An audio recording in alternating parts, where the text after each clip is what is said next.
sonho impossível, lutar quando é fácil ceder.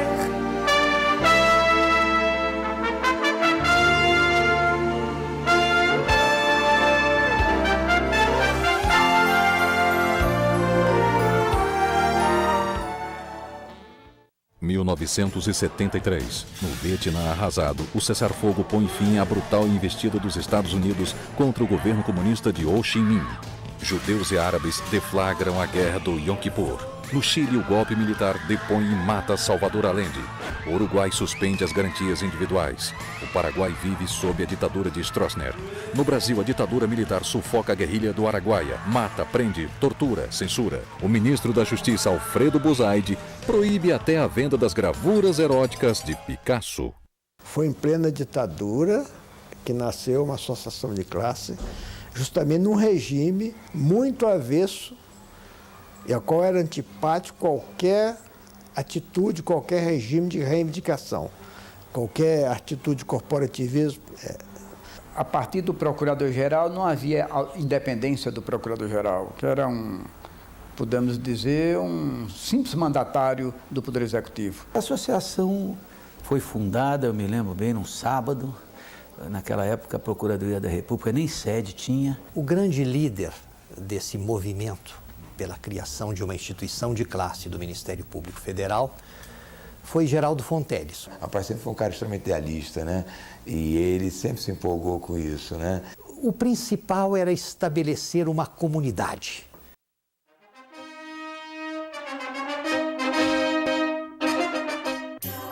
Nosso ideal não chega às estrelas. É sereno, simples. Quiséramos fazer mel como abelhas, ter doce a voz e forte o grito. Nós reunimos no gabinete do Geraldo Fonteles, nesse edifício hoje do Ministério da Saúde, que é lá que funcionava a Procuradoria da República junto à Justiça Local, Justiça Federal. A Procuradoria-Geral da República funcionava em 2 andares do DASP. O DASP era um quase-ministério. A chefia do DASP era exercida por um coronel muito famoso no Brasil, ele controlava, ele era, podemos dizer, ele era o homem forte da época, principalmente em matéria de pessoal. O que ele falava, todo mundo tinha de obedecer e tal. Então, ele, um certo dia, ele ligou lá para o gabinete do Procurador-Geral, do segundo andar, e o ministro Moreira Alves atendeu, e o ministro recebeu ordem, o Procurador-Geral recebeu ordem para subir lá para falar com o coronel. Parece que é coronel Darcy que chamava. Aí ele, com toda a educação, mas com firmeza, ele disse, olha, eu sou o Procurador-Geral da República. Se o senhor quiser falar comigo, desça aqui no meu gabinete.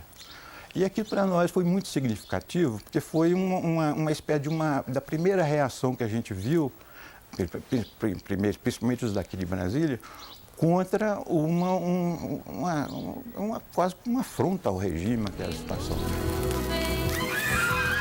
O incêndio do edifício Joelma mata 174 pessoas em São Paulo. A ponte Rio-Niterói é inaugurada. Nos Estados Unidos, Nixon renuncia.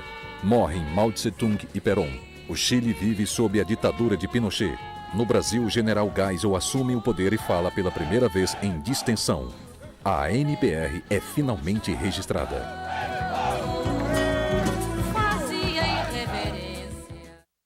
Foi o marco da associação, foi a realização do primeiro encontro regional. Nós não tentamos um encontro nacional, que era muito difícil, não havia recurso e muito problemático os colegas se deslocarem. Então, tivemos a ideia de fazer encontros regionais para depois chegar ao encontro nacional. Fizemos o primeiro encontro regional no Piauí, em Teresina. Porque a maneira de um procurador isolado no Planalto Central, na capital da República, tomar conhecimento da existência e da cara de colegas do Rio Grande do Sul, dos estados do Nordeste, mesmo do Rio, de São Paulo, até de Goiás, a maneira de encontrá-los era no comparecimento a esses encontros. Isso fomentou um sentido de classe, de união, de amizade, que eu creio que prevalece até hoje. Na verdade, os procuradores da República do Brasil eram ilhas separadas. Então nós tivemos essa luta para fazer disso um continente, unir todo mundo.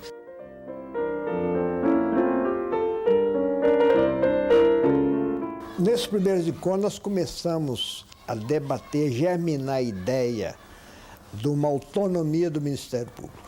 Isso que é muito importante. Já tentávamos, não é, o quê? Ter a nossa lei orgânica do Ministério Público. Nós começamos a elaborar um projeto de lei orgânica, né? E também, se viabilizasse uma alteração no quadro constitucional, também, né, dotar da garantia constitucional a definição da nossa instituição. Porque havia uma preocupação na maioria dos procuradores de que se separasse as atribuições do Procurador da República, que naquele tempo nós concentrarmos a representação da União e as funções propriamente do Ministério Público. Então havia essa necessidade de se fazer essa separação. E ali é que eu posso dizer que foram semeadas essas sementes que deram esse fruto que hoje, essa legislação que nós temos, tão forte para o Ministério Público. Morre o Papa Paulo VI. No Brasil, o AI-5 é extinto. O general Figueiredo assume a presidência e assina a lei da anistia. Começa a abertura. Os exilados voltam ao país. Bombas explodem na sede carioca da OAB e do jornal Hora do Povo e no Rio Centro. O Papa João Paulo II visita o Brasil. O Fusquinha deixa de ser fabricado. Então, a Associação dos Procuradores, depois se torna a Associação Nacional dos Procuradores da República. Daí, desses encontros regionais, nós conseguimos finalmente realizar o nosso primeiro encontro nacional. Foi em São José dos Campos. Aí reunimos praticamente colegas de todos os estados. Não havia recurso, a associação não tinha recurso, não tinha como custear a despesa. Mas, de qualquer forma, nós conseguimos dar uma passagem aérea para um representante de cada estado. Mas como comprar essa passagem aérea?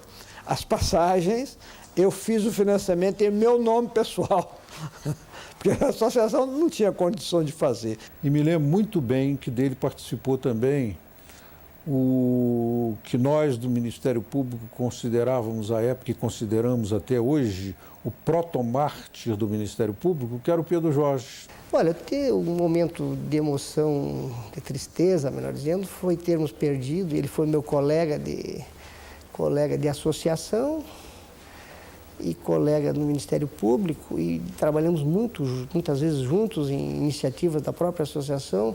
Foi a perda do colega Pedro Jorge, que na flor da idade, com todo vigor no trabalho institucional, foi abatido em razão da sua atividade.